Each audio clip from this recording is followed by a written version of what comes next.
Pembacaan Firman Tuhan yang Maha Kuasa tentang pengejaran akan kebenaran. Apa yang dimaksud dengan mengejar kebenaran? 2.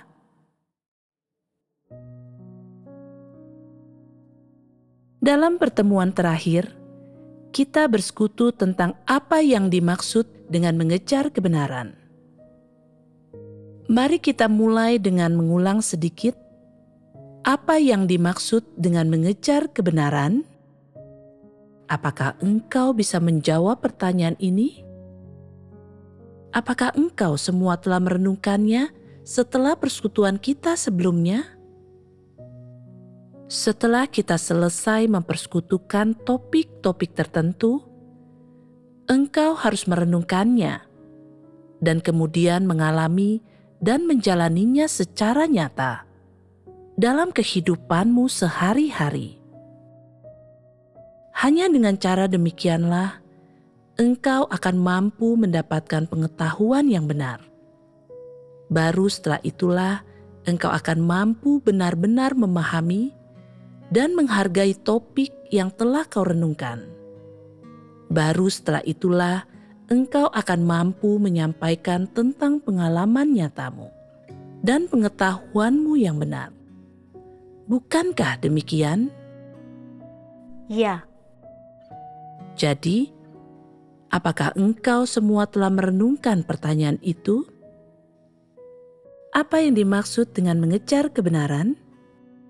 Unsur-unsur apakah yang tercakup dalam mengejar kebenaran? Apa hal utama yang terkandung di dalamnya? Sudahkah engkau semua merangkum hal-hal ini?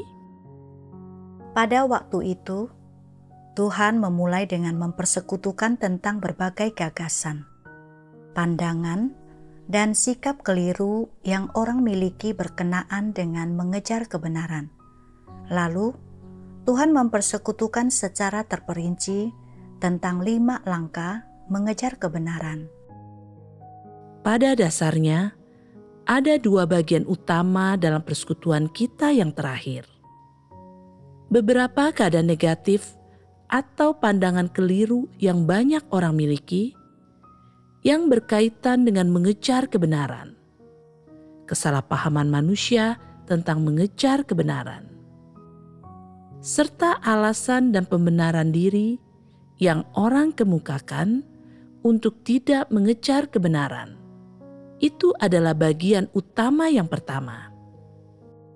Bagian utama yang kedua adalah mempersekutukan tentang bagaimana mengejar kebenaran yang terdiri dari 5 langkah.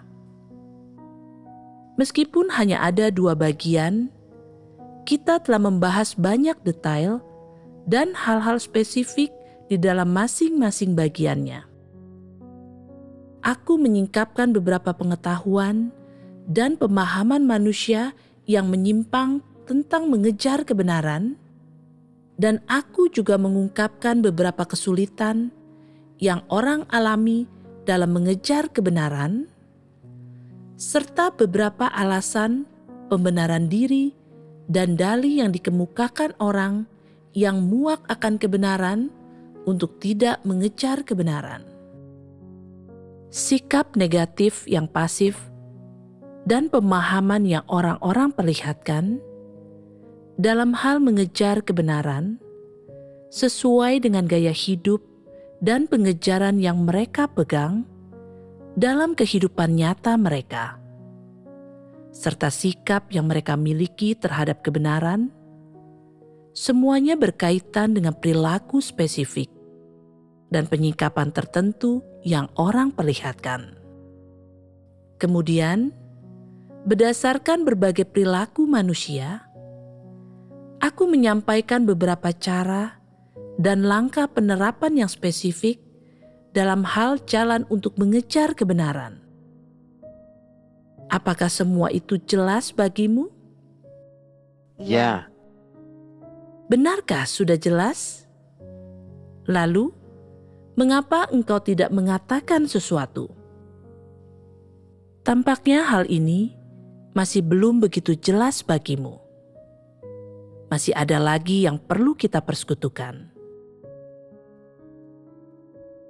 Hal terbesar dalam kepercayaan kepada Tuhan adalah mengejar kebenaran.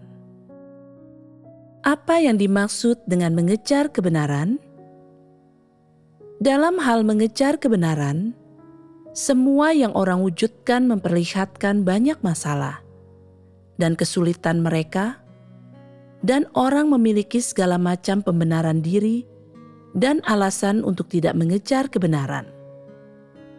Penghalangnya benar-benar sangat besar, karena berbagai kesulitan yang orang hadapi, mereka tampak sangat tertekan dan tidak nyaman dalam hal mengejar kebenaran, dan mereka menganggapnya sangat sulit.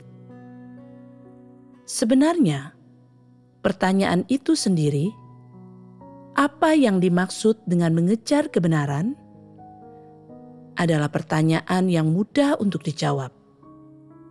Jadi, mengapa orang tidak mampu mengejar kebenaran? Apa alasannya?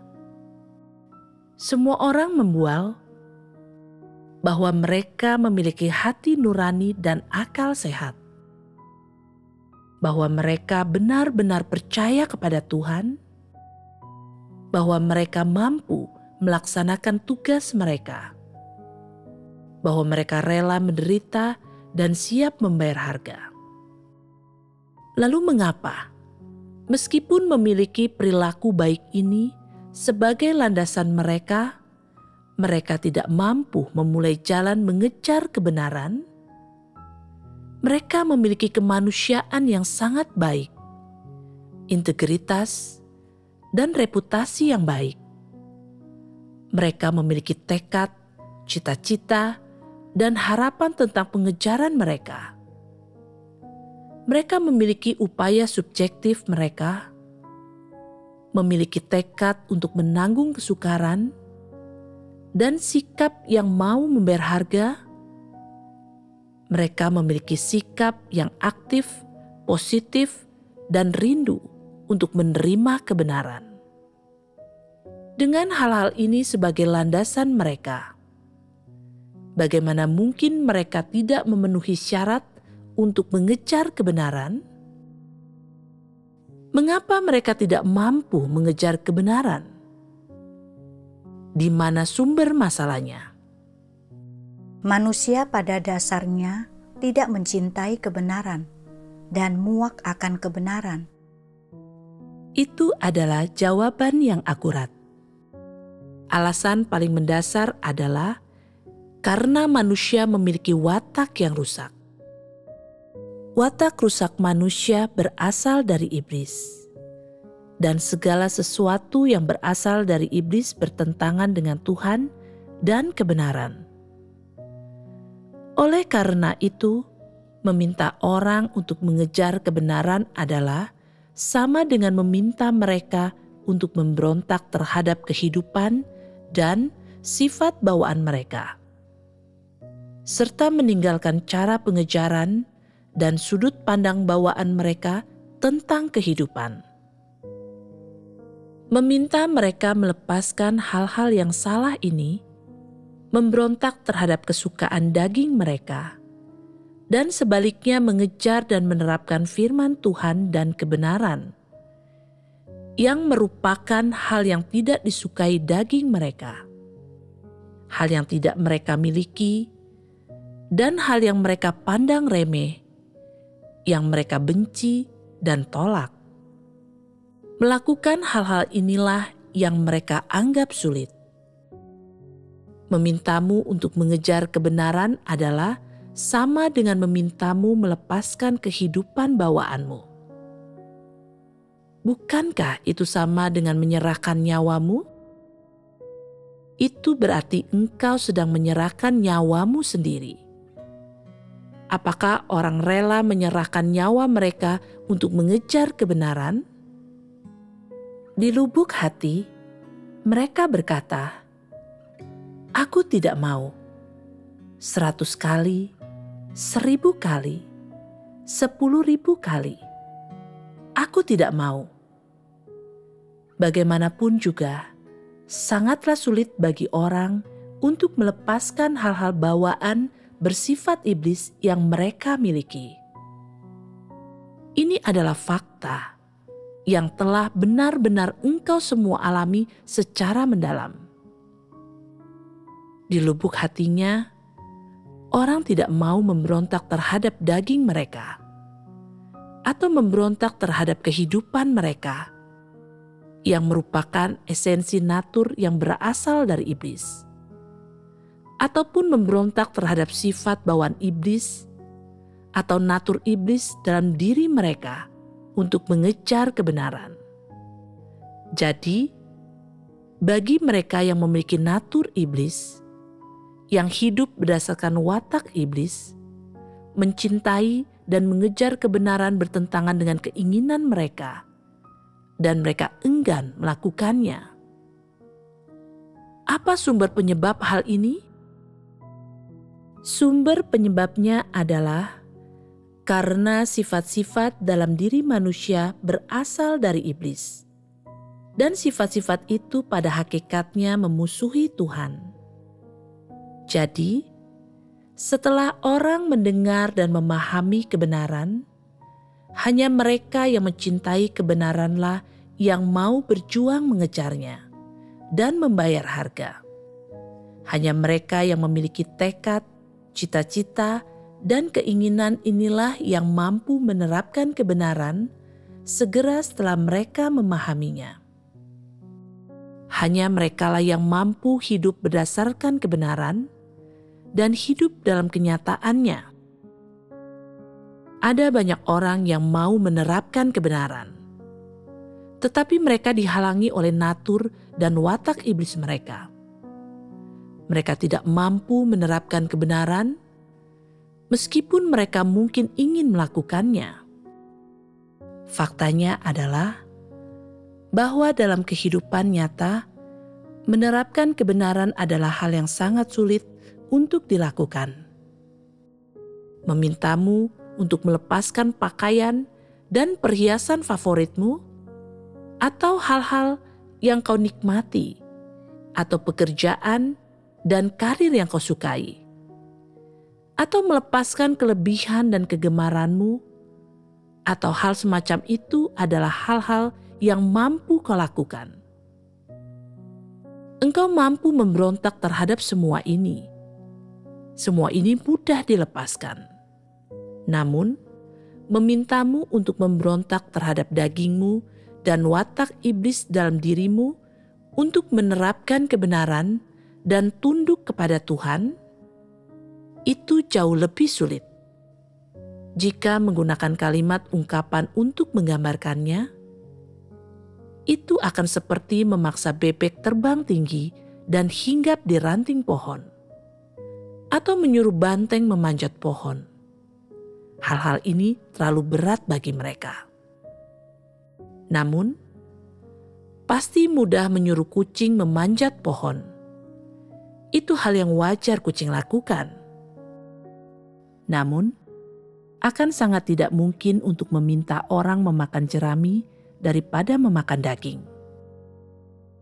Jika engkau meminta seseorang untuk menderita sedikit, membayar harga sedikit, dan hidup dengan kerendah hatian selama sisa hidupnya, itu adalah sesuatu yang dapat dicapai oleh siapapun yang memiliki keinginan untuk melakukannya.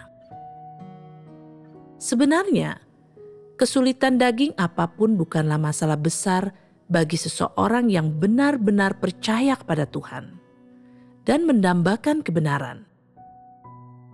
Tidak mengingini kenyamanan daging, misalnya, atau mengurangi waktu tidur mereka setiap hari, atau hidup susah selama 10 tahun berturut-turut, atau mencukupkan diri dengan makanan, pakaian, rumah, dan transportasi yang seadanya.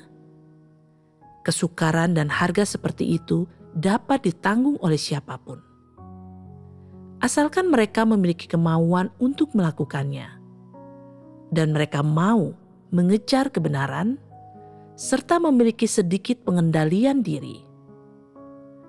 Namun, jika engkau meminta seseorang untuk memberontak terhadap daging dan iblis, untuk bertindak sepenuhnya sesuai dengan tuntutan Tuhan dan berdasarkan firman-Nya, untuk melakukan penerapan sesuai dengan kebenaran, dan dengan demikian mencapai ketundukan kepada Tuhan, siapapun akan merasa itu sulit dilakukan. Disitulah letak kesulitan manusia. Jadi, dalam mengejar kebenaran, itu bukan seolah-olah orang dapat bertekad begitu saja dan mencobanya, atau melakukan pengendalian diri dan mengikuti aturan, dan kemudian mampu menerapkan kebenaran dan memiliki kebenaran. Mengejar kebenaran adalah hal yang paling sulit dilakukan oleh manusia yang rusak. Dari mana sumber masalah ini berasal? Itu berasal dari watak iblis dalam dirinya. Benar, watak iblis adalah tantangan terbesar manusia. Orang mungkin memiliki kualitas yang buruk atau memiliki sifat mudah marah dan kepribadian yang buruk. Mereka mungkin hampir tidak memiliki kelebihan, bakat, atau karunia sama sekali. Tak satu pun dari hal-hal ini akan menjadi tantangan besar bagi mereka.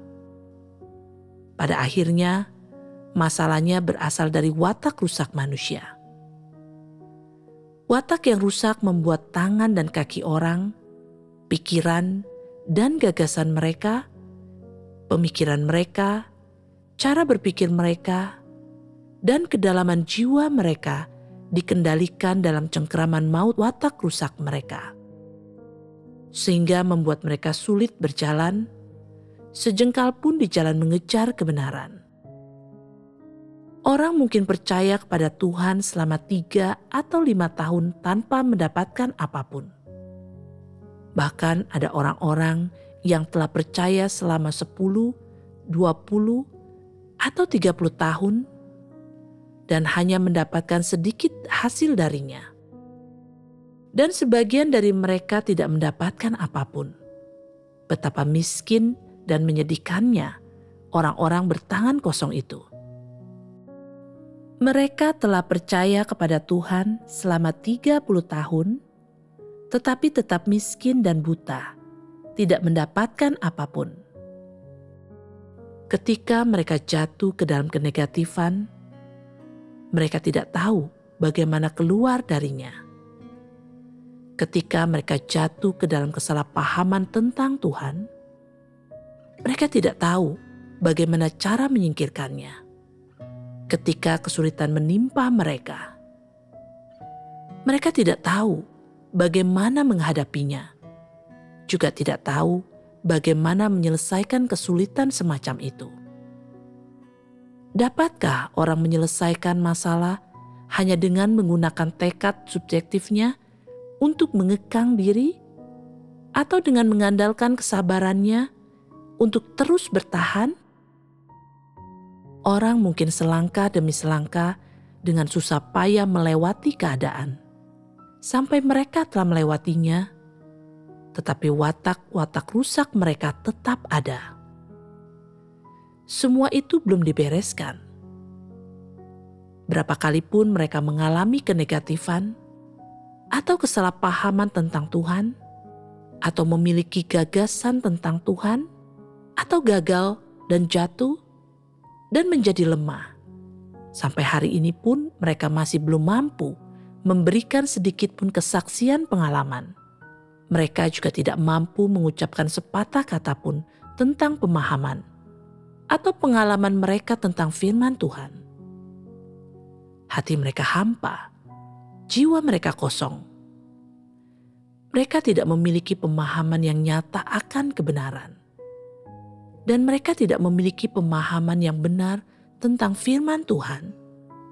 Dan mereka bahkan tidak memiliki pengetahuan tentang pekerjaan dan wataknya. Bukankah mereka miskin, buta, dan menyedihkan? Jika seseorang tidak mengejar kebenaran, seberapapun lamanya dia percaya kepada Tuhan, itu tidak ada gunanya. Lalu, mengapa seseorang membiarkan dirinya sampai pada titik ini? Apa penyebabnya? Penyebabnya sama, yaitu watak manusia yang rusak. Ini adalah penyebab objektif. Kita telah membahas dengan jelas apa penyebab objektif orang tidak mengejar kebenaran. Sekarang kita akan berbicara sedikit tentang penyebab subjektif. Penyebab subjektifnya adalah, meskipun orang-orang mungkin telah memahami dari pekerjaan Tuhan dan semua firman-Nya, atau dari kehidupan nyata mereka, bahwa mereka memiliki watak yang rusak. Mereka tidak pernah memeriksa diri mereka berdasarkan firman Tuhan dan kebenaran. Mereka tidak pernah mendapatkan pengetahuan tentang watak rusak mereka dan memberontak terhadapnya. Dan mereka tidak pernah melakukan penerapan berdasarkan firman Tuhan. Meskipun orang mungkin mengerahkan upaya dan mengorbankan diri di jalan kepercayaan kepada Tuhan, meskipun mereka mungkin bekerja sangat keras, banyak menderita, dan membayar harga yang mahal untuk itu, semua ini hanyalah perilaku lahiriah. Semua itu tidak membuktikan bahwa mereka telah menempuh jalan mengejar kebenaran. Orang-orang yang paling menderita adalah mereka yang mulai mengikuti Tuhan di masa muda, yang melaksanakan tugas mereka ketika mereka berusia sekitar 20 tahunan. Orang-orang ini sekarang berusia sekitar 50 tahunan dan masih belum menikah. Dapat dikatakan mereka telah mendedikasikan masa muda mereka untuk iman mereka kepada Tuhan dan melepaskan keluarga dan pernikahan. Apakah itu harga yang mahal? Mereka menyerahkan masa muda mereka dan mempersembahkan seluruh hidup mereka. Dan apa hasilnya? Harga yang mereka bayarkan memang mahal, tetapi apa yang mereka dapatkan pada akhirnya tidak sebanding atau sesuai dengan pengorbanan mereka. Apa masalahnya di sini? Berdasarkan sikap dan tekad yang dengannya mereka membayar harga, dan lamanya, banyaknya, dan tingkat pengorbanan mereka, tampaknya seakan-akan mereka seharusnya memahami kebenaran dan mampu menerapkannya. Engkau akan menganggap mereka seharusnya memiliki kesaksian dan hati yang takut akan Tuhan, bahwa mereka seharusnya memiliki pengenalan akan Tuhan, bahwa mereka seharusnya telah menempuh jalan takut akan Tuhan dan menjauhi kejahatan, bahwa mereka seharusnya sudah masuk ke dalam kenyataan kebenaran. Namun sebenarnya, itu hanyalah sebuah kesimpulan. Kedua hal ini hanya memiliki hubungan yang logis. Itu tidak sejalan dengan fakta atau dengan apa yang orang-orang ini jalani. Apa masalahnya di sini? Bukankah kita seharusnya menyelidiki dan mendiskusikannya? Bukankah ini adalah masalah yang membutuhkan pemikiran mendalam? Di antara mereka yang telah menerima tahap pekerjaan Tuhan ini selama 2 atau 3 tahun, ada banyak orang yang memiliki pengalaman dan kesaksian. Mereka bersaksi tentang bagaimana firman Tuhan telah mengubah mereka dan membuat mereka menjadi orang yang jujur. Mereka bersaksi tentang bagaimana firman Tuhan telah memampukan mereka untuk memahami kebenaran di jalan mengejar kebenaran. Mereka bersaksi tentang bagaimana firman Tuhan telah membereskan watak rusak mereka, kecongkakan dan kelicikan mereka, pemberontakan mereka, keinginan mereka akan status, ambisi dan keinginan mereka, dan sebagainya. Orang-orang ini mampu memiliki pengalaman dan kesaksian hanya setelah 2 atau 3 tahun percaya kepada Tuhan. Mereka memiliki pemahaman berdasarkan pengalaman yang mendalam tentang firman Tuhan, dan mereka dapat merasakan kebenaran firman-Nya. Lalu, mengapa ada orang-orang yang percaya kepada Tuhan selama 20 atau 30 tahun dan membayar harga yang begitu mahal, banyak menderita dan sibuk mengerjakan begitu banyak hal, tetapi lubuk hati dan kerohanian mereka tetap hampa dan kosong? Banyak orang yang berada dalam keadaan seperti ini seringkali merasa bingung. Mereka selalu berkata, "Aku sangat bingung." Aku berkata, "Kau telah percaya kepada Tuhan selama 20 atau 30 tahun sekarang. Mengapa kau masih bingung?" Jelas terlihat bahwa kau belum mendapatkan apapun. Sampai hari ini, ada orang yang masih berpikiran negatif dan lemah. Mereka berkata, "Aku sudah percaya kepada Tuhan selama bertahun-tahun, dan apa yang telah kudapatkan?" Seringkali ketika mereka negatif dan lemah, atau ketika status dan keuntungan mereka dicabut, atau ketika kesombongan mereka tidak terpuaskan, mereka menyalahkan Tuhan dan menyesal telah percaya kepadanya selama bertahun-tahun. Mereka menyesal telah mempercayai firman-Nya dari sejak awal. Mereka menyesal telah bertekad untuk melepaskan pekerjaan, pernikahan, dan keluarga mereka, dan kesempatan mereka untuk kuliah agar dapat mengikuti Tuhan. Sebagian dari mereka bahkan berpikir untuk meninggalkan gereja. Sekarang, mereka begitu dipenuhi dengan penyesalan tentang iman mereka. Mengapa mereka merepotkan diri dengan hal itu dari sejak awal? Mereka telah percaya kepada Tuhan selama 20 atau 30 tahun. Mereka telah mendengar begitu banyak kebenaran, dan mereka telah mengalami begitu banyak pekerjaan Tuhan, tetapi lubuk hati mereka tetap hampa, dan mereka sering tenggelam dalam keadaan yang penuh kekacauan, kebingungan, penyesalan, keengganan, dan bahkan ketidakpastian tentang masa depan mereka. Apa yang menyebabkan hal ini? Apakah orang-orang semacam itu pantas dikasihani? Setiap kali aku melihat orang-orang ini, setiap kali aku mendengar kabar tentang mereka dan mengetahui apa yang terjadi baru-baru ini tentang mereka, aku mendapat firasat tentang mereka. Suatu pemikiran muncul di benakku tentang mereka. Mengapa keadaan mereka dan apa yang ada dalam batin mereka terasa begitu tak asing lagi bagiku? Mereka bahkan tetap berada di rumah Tuhan, melaksanakan tugas. Apakah yang sedang mereka yakini? Apakah yang mereka yakini adalah sebuah pola pikir keselamatan oleh kasih karunia? Apakah yang mereka yakini adalah pola pikir bahwa jika seseorang mengikuti Tuhan sampai akhir, ini pasti akan membawa kepada keselamatan?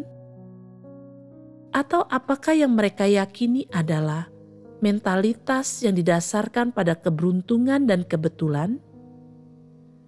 Bukan semua itu. Lalu, apa yang mereka yakini? Sama seperti yang Paulus katakan, "Aku sudah melakukan pertandingan yang baik. Aku sudah menyelesaikan perlombaanku. Aku sudah menjaga imanku. Mulai dari sekarang sudah tersedia bagiku mahkota kebenaran. Singkatnya, jika dianalisis, perkataan ini bersifat transaksional. Di dalamnya terkandung sikap, gagasan, dan rencana untuk bertransaksi. Dan semuanya itu berasal dari keinginan dan ambisi tertentu. Fakta apa yang kau lihat dalam perkataan ini? Apa yang orang kejar dalam kepercayaan mereka kepada Tuhan? Mahkota dan berkat. Ya, mereka mengejar berkat dan tempat tujuan yang baik. Dan apa yang akan mereka tukarkan untuk berkat dan tempat tujuan yang baik itu? Apa yang akan mereka tukarkan untuk mendapatkan semua itu? Kerja keras dan pekerjaan mereka, penderitaan dan harga yang mereka bayar. Mengutip perkataan Paulus, mereka telah melakukan pertandingan yang baik. Mereka sudah menyelesaikan perlombaan mereka. Mereka yakin bahwa mereka telah melakukan semua yang seharusnya mereka lakukan, dan bahwa mereka seharusnya mendapatkan tempat tujuan yang baik dan berkat yang telah Tuhan persiapkan bagi manusia. Mereka mengira sudah jelas bahwa inilah yang seharusnya Tuhan lakukan, yang harus Dia lakukan. Dan jika Dia tidak melakukannya, Dia pasti bukan Tuhan. Jelas, tidak ada ketundukan kepada Tuhan dalam hal ini.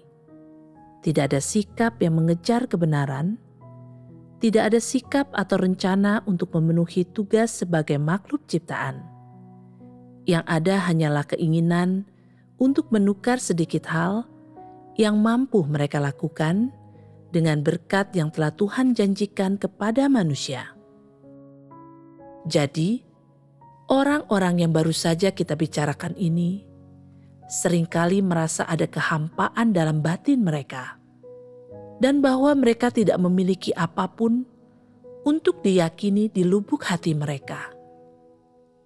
Tetapi mereka terus melanjutkan hidup seperti biasa, membayar harga dan menderita seperti ini, bersikeras melakukan pertandingan yang baik dan menyelesaikan perlombaan mereka. Apa yang mereka yakini? Perkataan Paulus yang mereka pegang teguh dan yakini secara membabi buta, itulah yang menopang iman mereka. Mereka mengandalkan ambisi dan keinginan mereka untuk diberi upah dan dimahkotai. Mereka mengandalkan impian mereka menggunakan pertukaran transaksional untuk menerima berkat besar. Mereka tidak mengandalkan pemahaman tentang pekerjaan Tuhan, ataupun mengandalkan pengalaman dan pengetahuan yang didapatkan dengan mengejar kebenaran saat mereka mengorbankan diri untuk Tuhan. Bukan itu yang mereka andalkan. Melihat pada apa yang baru saja kita persekutukan, orang dapat memahami bahwa meskipun ada banyak tantangan nyata di jalan mengejar kebenaran, serta ada banyak penghalang dan hambatan akibat watak yang rusak, dan ada banyak sekali kesulitan dan rintangan, orang harus yakin bahwa asalkan dia memiliki iman yang sejati, maka dengan mengandalkan bimbingan firman Tuhan dan pekerjaan Roh Kudus, dia akan mampu sepenuhnya mulai menempuh jalan mengejar kebenaran. Petrus adalah teladan untuk hal ini. Dalam kepercayaan mereka kepada Tuhan, banyak orang hanya berfokus untuk bekerja bagi Tuhan, dan mereka puas hanya dengan menderita dan membayar harga, tetapi mereka sama sekali tidak mengejar kebenaran. Akibatnya, mereka tidak memiliki pengetahuan yang benar tentang pekerjaan Tuhan. Setelah percaya kepadanya selama 10, 20, 30 tahun, dan mereka tak mampu membicarakan pengalaman atau pengetahuan mereka tentang kebenaran atau firman Tuhan. Selama pertemuan, ketika berusaha menyampaikan sedikit kesaksian pengalaman mereka, tidak ada apapun yang bisa mereka katakan. Apakah mereka akan diselamatkan atau tidak? Mereka sama sekali tidak mengetahuinya. Apa masalahnya di sini? Seperti inilah orang yang tidak mengejar kebenaran. Seberapapun lamanya mereka telah menjadi orang percaya, mereka tidak mampu memahami kebenaran, apalagi menerapkannya. Bagaimana mungkin orang yang sama sekali tidak menerima kebenaran masuk ke dalam kenyataan kebenaran? Ada orang-orang yang tak mampu mengetahui yang sebenarnya mengenai masalah ini. Mereka mengira orang yang mengulang-ulang kata dan doktrin adalah orang yang menerapkan kebenaran, juga orang yang mampu masuk ke dalam kenyataan kebenaran.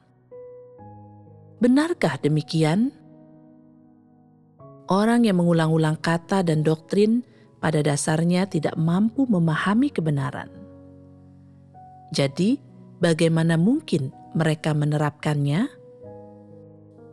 Yang mereka terapkan tampaknya tidak melanggar kebenaran dan merupakan perbuatan baik, perilaku yang baik. Tetapi bagaimana mungkin perbuatan baik dan perilaku baik tersebut layak disebut kenyataan kebenaran? Orang yang tidak memahami kebenaran tidak tahu apa arti kenyataan kebenaran. Mereka menganggap perbuatan baik dan perilaku baik orang sebagai penerapan kebenaran. Ini tidak masuk akal, bukan?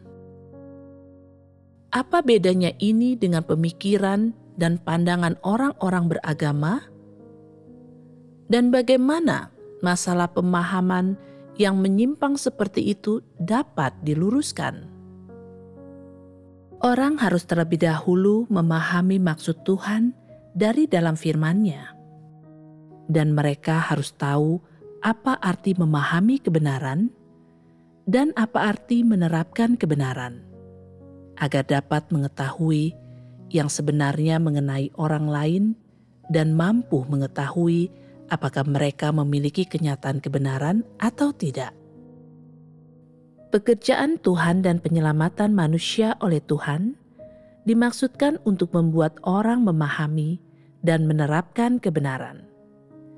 Hanya dengan cara demikianlah orang akan mampu menyingkirkan watak rusak mereka dan bertindak berdasarkan prinsip dan masuk ke dalam kenyataan kebenaran. Jika engkau tidak mengejar kebenaran dan hanya puas dengan mengorbankan diri, menderita, dan membayar harga untuk Tuhan sesuai dengan gagasan dan imajinasimu sendiri, akankah semua yang kau lakukan menunjukkan bahwa engkau menerapkan kebenaran dan tunduk kepada Tuhan? Akankah itu membuktikan bahwa engkau telah berubah dalam watak hidupmu? Akankah itu menunjukkan bahwa engkau memiliki pengenalan yang benar tentang Tuhan? Tidak. Jadi, menunjukkan apa semua yang kau lakukan itu? Itu hanya dapat menunjukkan pilihan, pemahaman, dan angan-anganmu sendiri. Itu hanya akan menunjukkan hal-hal yang kau sukai, hal-hal yang ingin kau lakukan. Semua yang kau lakukan hanyalah pemenuhan hasrat, ketetapan hati, dan cita-citamu sendiri. Jelas, itu bukanlah mengejar kebenaran. Semua tindakan atau perilakumu tidak ada kaitannya dengan kebenaran, ataupun dengan tuntutan Tuhan. Semua tindakan dan perilakumu adalah untuk dirimu sendiri.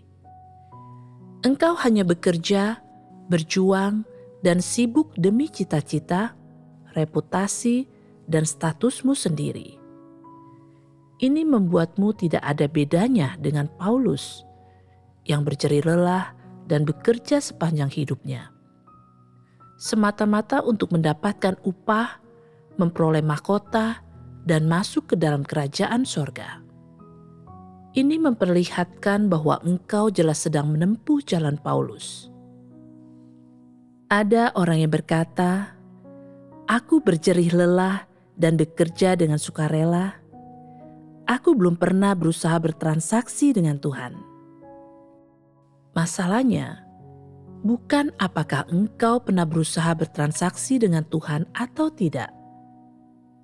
Apakah dalam pikiran atau sikapmu ada niat yang jelas atau tidak untuk bertransaksi dengan Tuhan?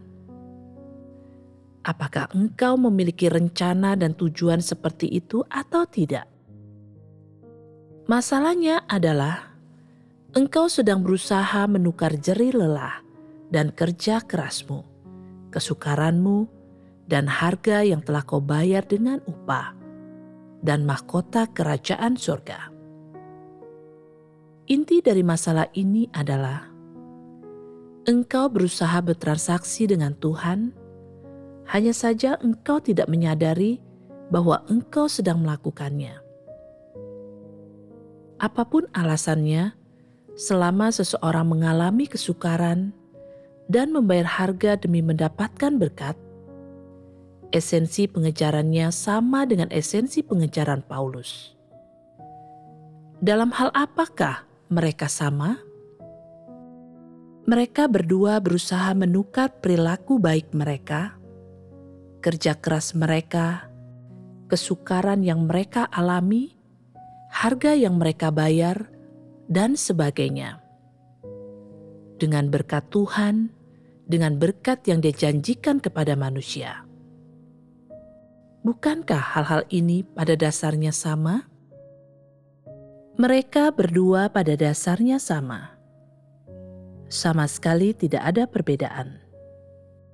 Jika engkau tidak ingin menempuh jalan Paulus, tetapi ingin menempuh jalan Petrus, dan engkau ingin mendapatkan perkenanan Tuhan, bagaimana seharusnya engkau bertindak?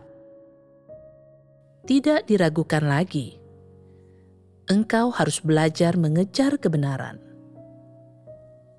Engkau harus mampu menerima kebenaran, serta menerima penghakiman dan hajaran Tuhan, dan menerima dirimu dipangkas. Engkau harus berfokus untuk mengenal dirimu sendiri, dan memunculkan perubahan dalam watakmu, dan berusaha berlatih mengasihi Tuhan. Itulah yang dimaksud dengan menempuh jalan mengejar kebenaran, dan mulai menempuh jalan Petrus. Untuk menempuh jalan Petrus, engkau harus terlebih dahulu memahami apa yang Tuhan tuntut dari manusia dan jalan apa yang telah Tuhan tunjukkan kepada manusia. Engkau harus mampu membedakan jalan kepercayaan kepada Tuhan yang memimpin kepada keselamatan dan jalan yang memimpin kepada kebinasaan dan kehancuran. Engkau harus benar-benar merenungkan mengapa engkau mampu menempuh jalan Paulus dan memastikan watak apa yang memerintahkanmu untuk menempuh jalan itu. Engkau harus memiliki kemampuan mengenali hal-hal yang paling menonjol dan jelas yang ada dalam watak rusakmu, seperti kecongkakan, kelicikan, atau kejahatan. Setelah mengenali watak-watak yang rusak ini, engkau harus mulai merenungkan, menelaah, dan mengenal dirimu sendiri. Jika engkau benar-benar mampu mengenal dan membenci dirimu sendiri, akan mudah bagimu untuk menyingkirkan watak rusakmu, dan akan mudah bagimu untuk menerapkan kebenaran. Jadi, secara khusus, bagaimana caranya menerapkan hal ini? Mari kita persekutukan hal ini secara singkat dengan menggunakan contoh sebuah watak yang congkak. Dalam kehidupanmu sehari-hari, ketika berbicara, bertingkah laku, dan menangani masalah, ketika melaksanakan tugasmu, menyampaikan persekutuan kepada orang lain, dan sebagainya. Apapun masalah yang sedang dihadapi, atau dimanapun engkau berada, atau apapun keadaannya, engkau harus selalu berfokus untuk memeriksa watak congkak seperti apa yang telah kau perlihatkan. Engkau harus menggali semua penyingkapan, pemikiran, dan gagasan yang berasal dari watak congkakmu yang kau sadari dan dapat kau rasakan, serta maksud dan tujuanmu, khususnya apakah engkau selalu ingin menceramahi orang lain dengan menempatkan dirimu sebagai atasan, tidak mematuhi siapapun, menganggap dirimu lebih baik daripada orang lain, tidak menerima apa yang orang lain katakan, sekalipun itu benar, memaksa orang lain mengikuti dan mematuhi apa yang kau katakan.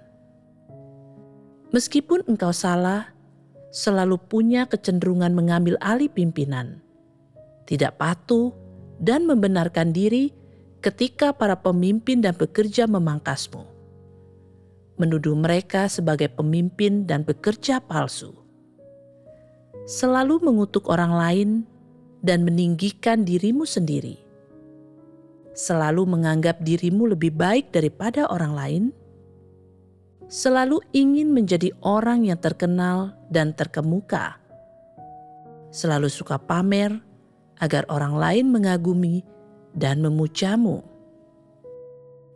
Dengan berlatih merenungkan dan menelaah penyingkapan kerusakan ini, engkau akan mulai memahami betapa buruknya watak congkakmu, dan engkau mampu membenci dan jijik terhadap dirimu sendiri, dan menjadi jauh lebih membenci watak congkakmu itu. Dengan demikian, engkau akan bersedia merenungkan apakah engkau telah memperlihatkan watak congkak dalam segala hal atau tidak.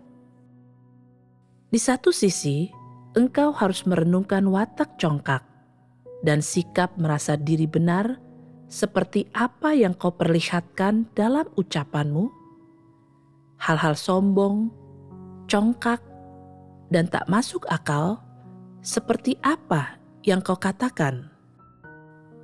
Di sisi lain, engkau harus merenungkan hal-hal tak masuk akal dan tak bernalar seperti apa yang kau lakukan saat bertindak sesuai dengan gagasan, imajinasi, ambisi, dan keinginanmu. Hanya perenungan diri semacam inilah yang dapat membuatmu mengenal dirimu sendiri. Setelah engkau benar-benar mengenal dirimu sendiri, engkau harus mencari jalan dan prinsip penerapan untuk menjadi orang yang jujur di dalam firman Tuhan dan kemudian menerapkannya, melaksanakan tugasmu, dan memperlakukan serta berinteraksi dengan orang lain berdasarkan jalan dan prinsip yang ditunjukkan dalam firman Tuhan. Setelah engkau menerapkan dengan cara seperti ini selama beberapa waktu, mungkin selama 1 atau 2 bulan, engkau akan merasa hatimu dicerahkan, dan engkau akan mendapatkan sesuatu dari penerapan ini dan mulai merasakan keberhasilan. Engkau akan merasa bahwa engkau memiliki jalan untuk menjadi orang jujur yang berakal sehat, dan engkau akan merasa jauh lebih tenang. Meskipun engkau belum mampu menyampaikan pemahaman yang mendalam tentang kebenaran, engkau sudah memperoleh pemahaman intuitif tentang hal itu dan memperoleh jalan penerapannya. Meskipun engkau tidak akan mampu mengungkapkannya secara jelas dengan kata-kata, engkau sudah memiliki sedikit kemampuan mengenali bahaya yang ditimbulkan oleh watak yang congkak terhadap orang-orang dan bagaimana watak itu membuat kemanusiaan mereka menyimpang. Sebagai contoh, orang yang congkak dan sombong seringkali mengatakan hal yang dibesar-besarkan dan mengucapkan perkataan setan untuk mengelabui orang lain. Mereka mengucapkan perkataan yang terdengar muluk-muluk, meneriakkan slogan, dan membuat pernyataan yang muluk-muluk. Bukankah ini adalah berbagai perwujudan dari watak yang congkak? Bukankah memperlihatkan watak congkak ini sangat tidak berakal sehat? Jika engkau benar-benar mampu memahami bahwa engkau pasti telah kehilangan nalar kemanusiaanmu yang normal saat memperlihatkan watak congkak seperti itu, dan bahwa hidup dalam watak congkak berarti engkau hidup dalam kejahatan dan bukan hidup dalam kemanusiaan, maka engkau akan benar-benar menyadari bahwa watak yang rusak adalah watak iblis. Dan engkau akan mampu membenci iblis dan watak yang rusak dengan segenap hatimu. Dengan pengalaman seperti itu, selama 6 bulan atau 1 tahun, engkau akan benar-benar mampu mengenal dirimu sendiri. Dan jika engkau kembali memperlihatkan watak yang congkak, engkau akan segera menyadarinya, dan engkau akan mampu memberontak terhadapnya dan membuangnya. Engkau akan mulai berubah, dan engkau akan mampu secara berangsur menyingkirkan watak congkakmu dan bergaul secara normal dengan orang lain. Engkau akan mampu berbicara dengan jujur, dan dari hati engkau tidak akan lagi berbohong atau mengatakan hal-hal yang congkak. Bukankah itu berarti engkau telah memiliki sedikit nalar dan sedikit keserupaan dengan orang yang jujur? Bukankah engkau telah mendapatkan jalan masuk itu? Ini adalah saat engkau akan mulai mendapatkan sesuatu. Ketika engkau berlatih bersikap jujur dengan cara seperti ini, engkau akan mampu mencari kebenaran dan merenungkan dirimu sendiri, apapun jenis watak congkak yang kau perlihatkan, dan setelah mengalami menjadi orang yang jujur dengan cara seperti ini selama beberapa waktu, tanpa disadari, engkau secara berangsur akan mulai memahami kebenaran dan firman Tuhan yang relevan tentang menjadi orang yang jujur. Dan ketika engkau menggunakan semua kebenaran itu untuk menganalisis watak congkakmu, akan ada pencerahan dan penerangan dari firman Tuhan di lubuk hatimu, dan hatimu akan mulai terasa makin dicerahkan.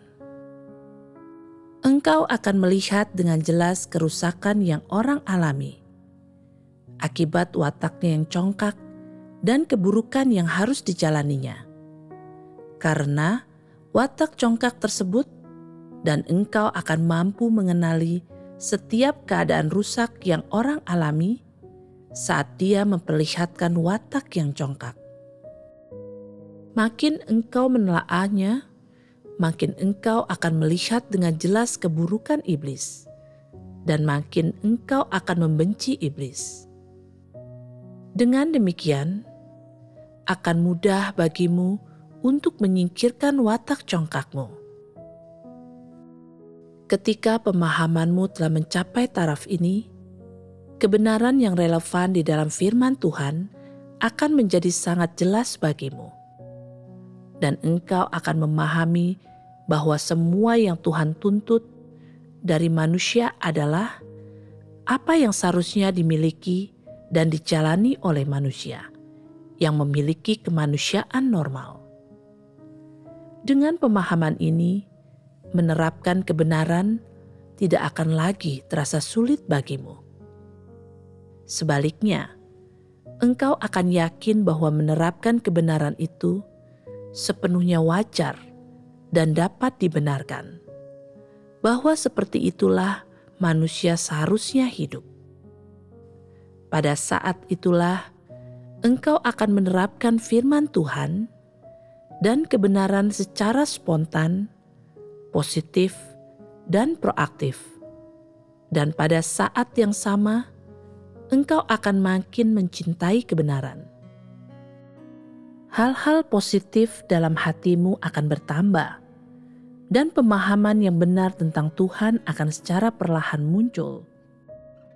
Itulah yang dimaksud dengan benar-benar memahami kebenaran.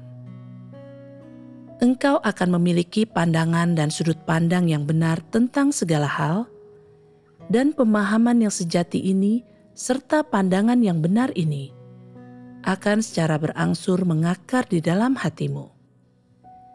Itulah yang dimaksud dengan telah masuk ke dalam kenyataan kebenaran. Ini adalah sesuatu yang tak seorang pun mampu merenggut atau merampasnya darimu. Setelah engkau mengumpulkan hal-hal positif ini sedikit demi sedikit, engkau akan merasa sangat diperkaya di lubuk hatimu. Engkau tidak akan lagi merasa bahwa percaya kepada Tuhan itu tidak ada gunanya, dan perasaan hampa di hatimu akan lenyap. Setelah engkau merasakan betapa indahnya memahami kebenaran dan melihat terang dalam hidup manusia, iman yang sejati akan muncul dalam dirimu. Dan ketika engkau memiliki iman untuk mengalami pekerjaan Tuhan dan melihat betapa nyata dan praktisnya mengejar kebenaran dan memperoleh keselamatan, engkau akan secara positif dan proaktif menerapkan dan mengalami firman Tuhan. Engkau akan mempersekutukan pengalaman dan pemahamanmu yang sebenarnya. Dan dengan demikian, memberi kesaksian tentang Tuhan dan membantu lebih banyak orang untuk mengetahui kuasa firman Tuhan dan manfaat kebenaran bagi manusia. Setelah itu barulah engkau akan makin yakin untuk menerapkan kebenaran dan melaksanakan tugasmu dengan baik. Dan dengan melakukan itu, engkau telah benar-benar tunduk kepada Tuhan. Ketika engkau berbicara tentang kesaksian pengalamanmu yang sebenarnya, hatimu akan makin dicerahkan. Engkau akan merasa bahwa engkau memiliki lebih banyak jalan untuk menerapkan kebenaran, dan pada saat yang sama, engkau akan menyadari bahwa engkau memiliki begitu banyak kekurangan, bahwa ada begitu banyak kebenaran yang harus kau terapkan. Kesaksian pengalaman seperti itu tidak hanya bermanfaat dan mendidik kerohanian orang lain, tetapi engkau juga akan merasa bahwa engkau telah mendapatkan sesuatu ketika engkau mengejar kebenaran dan bahwa engkau telah benar-benar menerima berkat Tuhan. Ketika seseorang mengalami pekerjaan Tuhan dengan cara seperti ini, sampai dia mampu bersaksi baginya, itu bukan saja dapat membuat lebih banyak orang memahami watak rusak mereka, menyingkirkan belenggu, kendali, dan penderitaan yang diakibatkan oleh watak-watak tersebut, dan memampukan mereka untuk terlepas dari kekuasaan iblis. Tetapi itu juga dapat membuat orang makin yakin untuk menempuh jalan mengejar kebenaran dan disempurnakan. Bukankah pengalaman seperti itu menjadi kesaksian yang sejati? Itulah yang dimaksud dengan kesaksian yang sejati. Akankah orang yang mampu bersaksi bagi Tuhan seperti itu merasa bahwa percaya kepadanya adalah hal yang membosankan, sia-sia, atau hampa? Sama sekali tidak.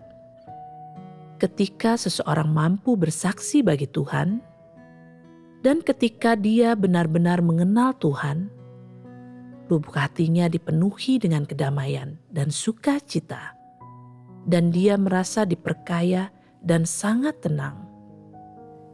Ketika orang hidup dalam keadaan dan alam seperti itu, adalah wajar jika dia tidak memaksakan dirinya untuk menderita, membayar harga, dan dikekang.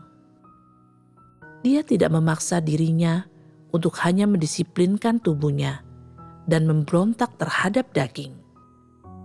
Yang akan lebih banyak dilakukannya adalah dengan sungguh-sungguh mendapatkan pemahaman tentang watak rusaknya. Dia juga akan berusaha mengenal watak Tuhan, tentang apa yang Tuhan miliki dan siapa Dia, dan memahami apa yang harus orang lakukan untuk tunduk kepada Tuhan dan memuaskannya. Dengan demikian, dia akan memahami maksud Tuhan dalam firman-Nya dan menemukan prinsip untuk menerapkan kebenaran daripada memikirkan perasaan sekilas di dalam dirinya. Misalnya, engkau tak mampu menahan diri ketika sesuatu terjadi. Kehilangan kesabaran, suasana hati memburuk, engkau marah lagi pada hari itu, engkau tidak melaksanakan tugasmu dengan baik, atau tidak sesuai standar pada hari itu, atau hal-hal sepele semacam itu. Selama hal-hal ini tidak menghalangimu untuk menerapkan kebenaran, engkau tidak perlu mengkhawatirkannya. Engkau harus tetap fokus untuk membereskan watak rusakmu dan mencari cara penerapan dengan cara yang memuaskan Tuhan dan sesuai dengan maksud-Nya. Terapkanlah kebenaran dengan cara seperti ini, dan hidupmu akan bertumbuh dengan cepat, dan engkau akan memulai jalan mengejar kebenaran dan disempurnakan. Hatimu tidak lagi hampa. Engkau akan memiliki iman yang sejati kepada Tuhan. Dan engkau akan semakin tertarik dan semakin menghargai firman Tuhan dan kebenaran. Engkau akan semakin memahami maksud Tuhan dan tuntutannya. Ketika orang mencapai taraf ini, dia telah sepenuhnya masuk ke dalam firman Tuhan dan kenyataan kebenaran. Apa yang banyak orang sedang terapkan dan masuki saat ini bukanlah kenyataan kebenaran, melainkan mereka masuk ke dalam semacam keadaan di mana mereka memperlihatkan perilaku yang terlihat baik di luarnya, dan mereka bersedia membayar harga, siap menderita, dan siap mengorbankan segalanya. Namun di lubuk hati, mereka tetap merasa hampa, dan tak ada apapun dalam batin mereka yang dapat menyokong mereka. Mengapa itu tak dapat menyokong mereka? Karena mereka tidak memiliki jalan ketika sesuatu menimpa mereka. Mereka mengandalkan angan-angan, dan mereka tidak memiliki prinsip untuk menerapkan kebenaran. Ketika mereka memperlihatkan watak yang rusak, mereka hanya mampu mengekang diri, mereka tidak mampu mencari kebenaran untuk membereskannya. Untungnya, daging manusia lama mereka memiliki kemampuan naluriah. Daging mereka mampu menderita. Ada pepatah di kalangan orang tidak percaya yang berbunyi, tidak ada penderitaan yang tidak dapat ditanggung. Yang ada hanyalah berkat yang tidak dapat dinikmati. Daging manusia memiliki kemampuan naluriah bawaan. Dia tak mampu menikmati terlalu banyak berkat, tetapi mampu mengalami penderitaan apapun, menanggungnya, dan mengekang diri. Apakah ini hal yang baik? Apakah ini adalah kelebihan ataukah kelemahan, kekurangan? Apakah pepatah mereka itu benar? Itu tidak benar. Dan jika sesuatu bukan kebenaran, itu adalah omong kosong. Pepatah itu hanyalah kata-kata kosong. Itu tidak dapat membereskan masalahmu, juga tidak dapat menyelesaikan kesulitan-kesulitan nyatamu. Tepatnya, pepatah itu tidak dapat membereskan watak rusakmu. Jadi, tidak ada gunanya mengatakan pepatah itu. Meskipun engkau mungkin memiliki sedikit pengetahuan tentang pepatah itu, menyadarinya, dan telah mengalaminya secara mendalam, tetap saja itu tidak ada gunanya. Orang tidak percaya juga memiliki pepatah lainnya, seperti, "Aku tidak takut mati, jadi mengapa takut hidup?" Dan, "Jika musim dingin telah tiba, bukankah musim semi pun akan segera tiba?" Ini adalah pernyataan yang sangat bagus, bukan? Sangat inspiratif dan filosofis, bukan? Orang tidak percaya menyebut pepatah ini. Sup ayam bagi jiwa kita. Apakah engkau semua menyukai pepatah-pepatah semacam ini? Tidak. Mengapa tidak? Ada orang-orang yang mungkin berkata, "Kami tidak menyukai pepatah-pepatah itu." Semua itu perkataan orang tidak percaya. Kami menyukai firman Tuhan. Jika demikian, bagian firman Tuhan mana yang kau sukai? Kalimat mana yang kau anggap sebagai kebenaran? Kalimat mana yang telah kau alami, terapkan, masuki, dan dapatkan? Tidak ada gunanya hanya tidak menyukai pepatah orang tidak percaya ini. Engkau mungkin tidak menyukainya, tetapi engkau tak mampu mengenali dengan jelas esensi dari pepatah-pepatah tersebut. Apakah pepatah ini benar? Benar atau tidak, perkataan orang tidak percaya tidak ada kaitannya dengan kebenaran. Meskipun orang-orang menganggap pepatah itu baik dan benar, semua itu tidak sesuai dengan kebenaran dan tidak setara dengan kebenaran. Semua pepatah itu melanggar dan memusuhi kebenaran. Orang tidak percaya tidak menerima kebenaran. Jadi, tak perlu berdebat dengan mereka tentang apa yang benar dan apa yang salah. Yang bisa kita lakukan hanyalah memperlakukan perkataan mereka sebagai omong kosong yang kacau dan mengabaikannya. Apa artinya omong kosong? Itu artinya perkataan yang sama sekali tidak mendidik kerohanian atau berharga bagi orang, bagi kehidupan mereka, bagi jalan yang mereka tempuh, atau bagi keselamatan mereka. Semua pembicaraan seperti itu adalah omong kosong. Itu juga bisa disebut kata-kata kosong. Itu tidak ada kaitannya dengan hidup dan mati manusia atau jalan yang mereka tempuh. Dan itu adalah omong kosong yang sama sekali tidak dapat memberikan efek positif. Orang-orang mendengar kalimat seperti itu dan tetap menjalani hidup mereka seperti biasanya, seperti yang selalu mereka lakukan. Kalimat seperti itu tidak akan mengubah fakta apapun. Karena itu bukanlah kebenaran. Hanya kebenaranlah yang mendidik kerohanian manusia. Kebenaran memiliki nilai yang tak terukur. Mengapa kukatakan ini?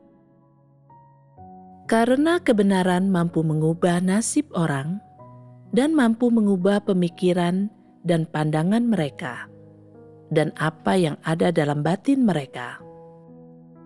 Yang terpenting, kebenaran mampu membereskan watak rusak manusia. Kebenaran mampu mengubah natur seseorang, mengubah natur iblisnya menjadi natur kebenaran. Kebenaran mampu mengubah orang yang hidup berdasarkan watak rusaknya, dan mengubah dirinya menjadi orang yang hidup berdasarkan kebenaran dan firman Tuhan. Ketika orang hidup dalam kenyataan kebenaran, dengan firman Tuhan sebagai landasannya, bukankah dengan demikian hidupnya berubah? Ketika hidupnya berubah, itu berarti pemikiran dan pandangannya telah berubah. Itu berarti sudut pandang, sikap, dan pandangannya tentang orang dan hal-hal telah berubah. Itu berarti sikap dan pandangannya terhadap peristiwa dan hal-hal berbeda dari sebelumnya. Pepatah dari orang-orang tidak percaya itu semuanya adalah kata-kata kosong dan omong kosong. Pepatah-pepatah itu tidak dapat menyelesaikan masalah apapun. Pepatah yang baru saja kukatakan, tidak ada penderitaan yang tidak dapat ditanggung. Yang ada hanyalah berkat yang tidak dapat dinikmati. Bukankah itu adalah omong kosong dan kata-kata kosong? Engkau mampu menderita.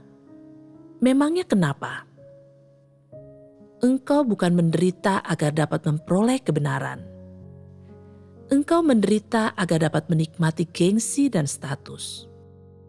Penderitaanmu tidak memiliki nilai atau tidak bermakna sama sekali.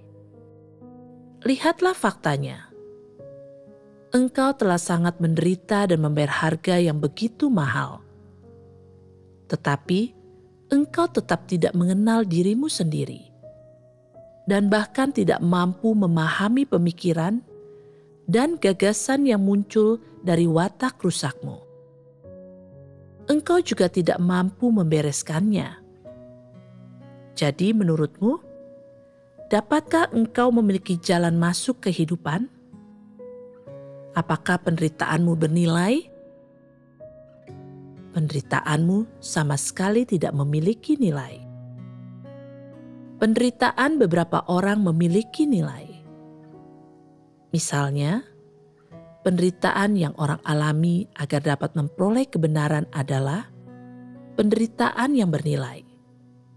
Setelah orang memperoleh kebenaran, dia akan mampu mendidik kerohanian dan membekali orang lain. Banyak orang menderita dan membayar harga untuk mengabarkan Injil, membantu menyebarluaskan pekerjaan gereja dan rumah Tuhan, dan mengabarkan Injil Kerajaan Sorga. Dari sudut pandang ini, kita dapat melihat bahwa siapapun yang menderita dan membayar harga untuk memperoleh kebenaran dan memuaskan Tuhan akan mendapatkan sesuatu darinya.